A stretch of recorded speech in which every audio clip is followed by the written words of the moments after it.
A lion drags his shattered body across the burning earth, ribs, exposed eyes dull, but locked on something far beyond the horizon, while in a distant town, a man jolts awake, heart-racing sweat slick on his skin, his mind echoing with a name he thought he had buried with his childhood, the name of a friend no one believed could remember him.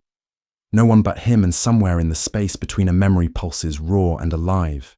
A bond once torn by time and silence stirs again. Restless, aching, unbroken. Because some connections refuse to die. They wait hidden in dreams, buried in bones, burning beneath scars until the world cracks, just enough for them to find their way back. Every morning Eli rose before the sun, though there was no one waiting for him. No real reason to be up so early. He made coffee in silence, poured it into the same chipped mug he'd used since he was a teenager, the one with the faded paw print on the side, then stood at the kitchen window staring out at the empty field behind his house, where the trees formed a crooked line, like the edge of a forgotten world. He didn't speak much anymore, didn't need to. His days moved in small, quiet circles, repairing fences that didn't need fixing, rearranging books he'd already read. Sometimes he walked out to the old shed where an empty animal crate still stood untouched, layered in dust but never thrown away on the walls. Photos hung yellowed and curling at the corners. One showed a boy arms wrapped around a lion cub, both beaming at something. Just out of frame, he never looked at that one for long. At night, he would sit on the back steps, eyes lifted to the stars, murmuring things into the darkness like prayers or apologies, or maybe just pieces of himself he could no longer carry. And though nothing ever answered the ache in his chest, never left a dull, persistent throb, like something still waiting to be found. The day they took Kumo away, the air felt too still, too sharp, like the world had forgotten how to breathe. Eli ran until his lungs burned, chasing the truck through the dust, screaming words that shattered in his throat. His hands raw from pounding on the metal, his voice breaking like something inside him. Tearing loose, the cupboard cried too. Not like a roar, not like a beast, but like something lost, like a child being taken from home. Eyes wide with confusion, searching for the only face he trusted. But the door shut, and the silence that followed was heavier than any sound could have been after that. Everything dulled the color, drained from Eli's days. He stopped laughing, stopped looking. People said he was just growing up, but they didn't see the way he'd sit for hours by the edge of the reserve eyes, fixed on the tree line, whispering stories the way he used to under the stars. Stories that never got answered. The boy who once carried wild joy in his chest learned to carry stillness instead, and far beyond the trees.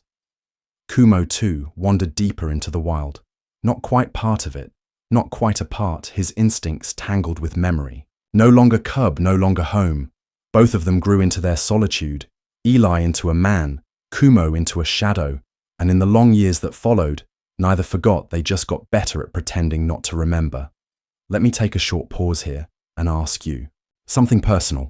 Where are you listening to this story from right now? Have you ever felt it, that sudden ache when someone, maybe a person or even an animal, remembered you after years apart?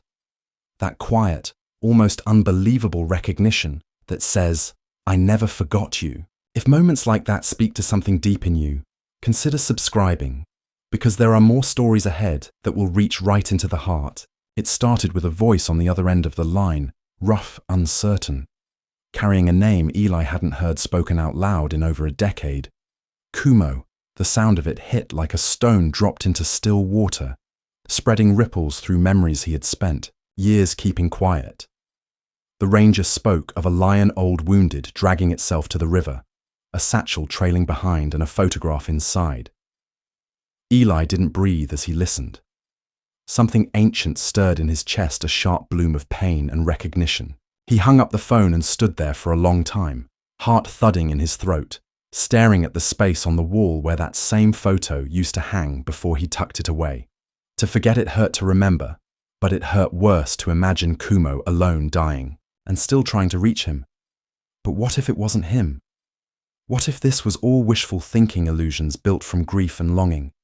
And yet he couldn't ignore the feeling in his bones, the way his fingers trembled as they grabbed the keys he hadn't driven that far in years, not since his father passed, not since the reserve closed its gates to him, but something in the way the ranger said it, something in the way the name felt like coming home. Eli knew he had to go. He didn't pack much, just enough. To get there, he drove through the night, headlights carving paths through darkness that felt too familiar, and as the miles passed, fear settled beside him. What if Kumo didn't remember? What if he had changed too much? What if it was too late? But beneath it all, under the weight of every question, there was a flicker of something he hadn't dared feel in years. Hope, fragile, breathless, stubborn hope. The sky was heavy with dusk when Eli stepped out of the truck, the air thick with heat and the scent of dust and water. He moved slowly across the riverbank, heart-pounding hands, shaking eyes scanning every patch of grass, every shadow, until he saw him. A shape folded into the earth, ribs rising slow and shallow eyes barely open. And in that instant, time didn't matter, distance didn't matter. All that existed was the space between them and the unbearable silence. Eli took a step, then another, the dry grass crunching under his boots so loud it felt like thunder. Kumo didn't move. At first just blinked slow, as if caught between sleep and memory, but then his nose lifted slightly, catching the scent. Something in him hesitated, a flicker in the eyes. The breath held for just a beat longer. Eli dropped to his knees. The satchel lay beside the lion, open the corner of, the old photo peeking out like it had waited for this moment just as long. Eli reached out slowly, not touching, yet afraid to break whatever fragile thread still held. Then Kumo's eyes met his, and in that look, the world cracked wide open. There was no roar, no sound at all, only the soft shift of breath and something blooming behind the lion's tired gaze. Recognition, deep and ancient and full of ache. Eli leaned forward, resting his forehead gently against the matted fur, tears slipping down without shame, and the lion. The lion moved not much, just the smallest tap of his tail against the earth. But it was enough to say, "I remember you."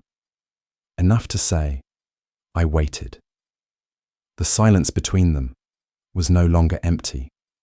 It was full of every unspoken word, every vanished year, every night spent under different skies, thinking of the same stars. And in that breathless moment, the boy and the cub, the man and the lion found each other again. And nothing else mattered. The night was warm and quiet as Eli lay beside Kumo under the open sky stars, blinking down like they too remembered the stories. Once whispered beneath them, he spoke softly, voice cracking as he told the same old tales. The ones about chasing dragonflies and stealing fruit and pretending the world wasn't broken. And though Kumo couldn't answer, his ears flicked faintly at the sound, and his body eased just a little, as if the rhythm of Eli's voice wove safety back into his bones. At one point, Eli reached out, brushing his fingers through the lion's fur, rough and thinned by time, but still familiar.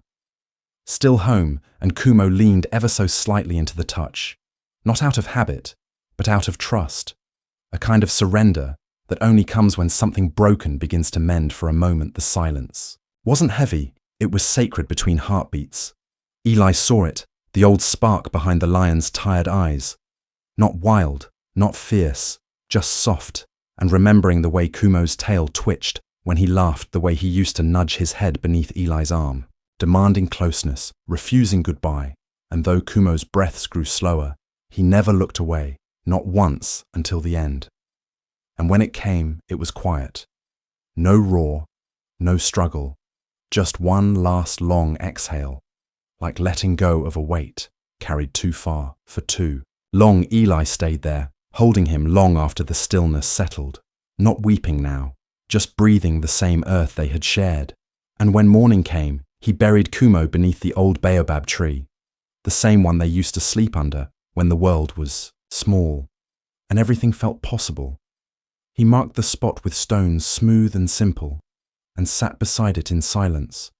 But this time, the silence didn't ache. It held something whole, something complete. And as the wind moved gently through the branches, Eli closed his eyes and understood some loves are too deep to lose some bonds. Stretch beyond years, beyond words, beyond even death.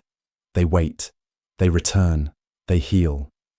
And sometimes, in the end, what we thought was goodbye was only the beginning of coming home. Some bonds don't ask for words, they endure in silence, tucked deep beneath time and distance, surviving on memory and something quieter than hope. What Eli found beside that river wasn't just an old friend. It was the part of himself he thought had died long ago. And what Kumo found, even in his final breath, was that he had never truly been alone. Because real connection doesn't vanish. It holds on through years of silence, through doubt, through aching absence. And when the moment is right, it returns, not loud, not grand, but in a single look, a soft touch, a breath shared between two hearts that never forgot each other. Some stories don't end. They wait, and when they come back, they teach us how to begin again.